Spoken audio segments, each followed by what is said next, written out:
Welcome to the CarePlanner product tour. During this tour, I'm going to take you through the process of managing your rotas using CarePlanner. You'll see just how easy and quick it is to complete day-to-day rostering tasks. I'll also show you how CarePlanner helps you along the way. So first of all, we need to log in. We can log in from any web-enabled device, including iPads and smartphones.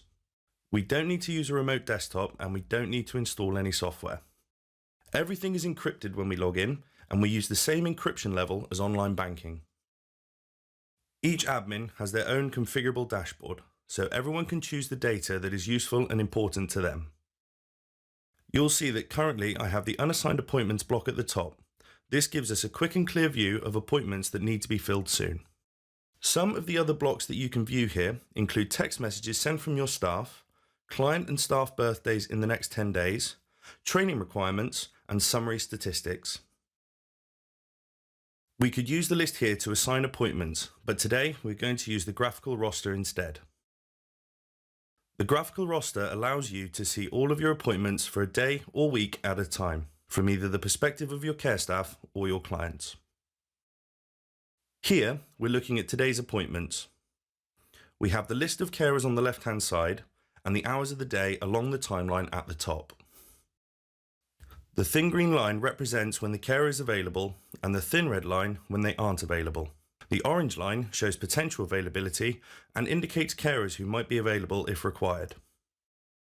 The green block represents an appointment assigned to a carer. We can hover over the appointment to get summary information and click on the appointment to get further information and to make changes. In the appointment dialog box, you can change all of the appointment settings.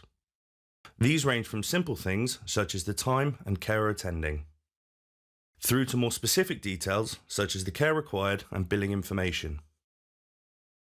All the appointments that haven't been assigned to carers are at the top in orange, so I need to assign these appointments to someone. If I know who I want to assign to these appointments, I can just go ahead and drag and drop them onto the carer. So, I have dropped the appointment onto a carer whom I know is available, but the system is giving me a warning. It is saying that the carer is disfavored by the client. I can override this warning or cancel it. There are a range of warnings in CarePlanner, and you can choose which of them are overridable and which aren't. So, for example, if you don't want your staff to be able to create overlapping appointments, you can just tick the Prevent Save box in the warning section. So, I'm going to override this warning. And we have now assigned the carer to the appointment. We can also drag over a number of appointments and assign by using the drag and drop, or by choosing the carer from a drop-down list. CarePlanner is fully integrated with Google Maps, which it uses for all its travel-related information. This means all distances and times are instant and accurate, giving you a clear picture of your travel needs.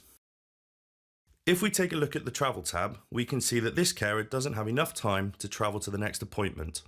If we want to check the route they will take, we can click the link to view the route in Google Maps.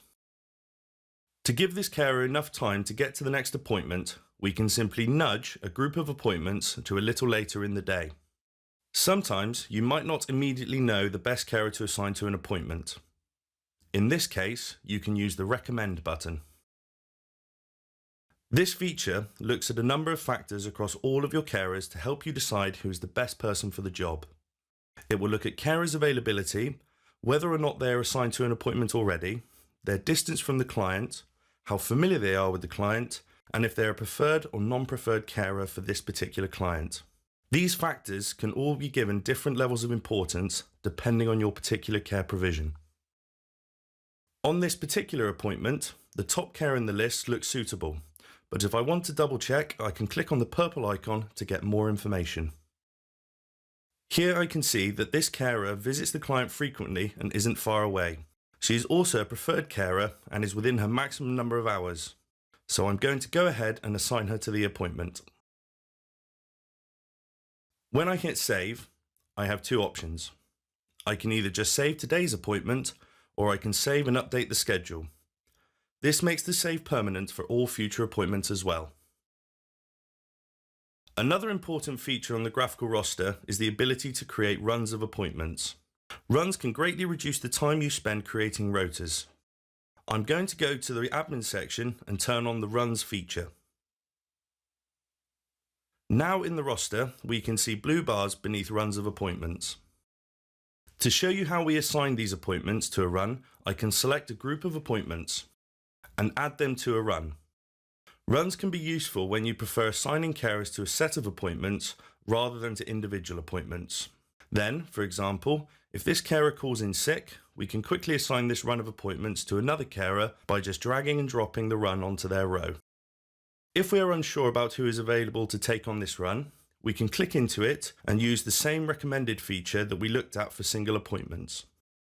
This page also gives us some more details about the run, as well as a route map and travel information. All of the roster pages I have shown you can be extensively customized. Let me show you briefly how this is done. On the settings page, there are two tabs, one for global settings and one for each user's individual settings.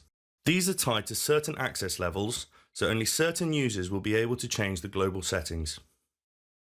The individual settings pages let you change things like labels and the on-screen data you are shown. You can also disable drag and drop and resizing if you prefer, and choose whether or not to highlight when there is insufficient travel or waiting time. I'm going to go ahead and turn on some of the extra labels and also turn on the travel time warnings. Now, on the global settings page, I'm going to change the hours we display on the roster to start from 9 AM as we don't have any earlier appointments. I'm also going to change a few colours. I'll change the appointment colour to a dark blue and the unassigned to a bright red. Finally, I'm going to turn on the colour indication by carer job title. Now, if we go back to the graphical roster, you can see that all of those changes have taken effect.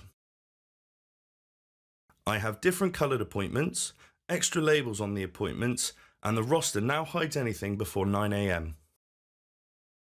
The numbers in red highlight insufficient travel time, and the numbers in green highlight excess waiting time. So, we've taken a quick look at using CarePlanner to roster appointments. This is really just the tip of the iceberg. CarePlanner offers a whole range of features to help you manage every aspect of your business. We'd love to show you more of what CarePlanner has to offer, and we can do so during a free, personalised online demonstration. Simply get in touch via our website or via the contact details at the end of this video. Thank you for watching.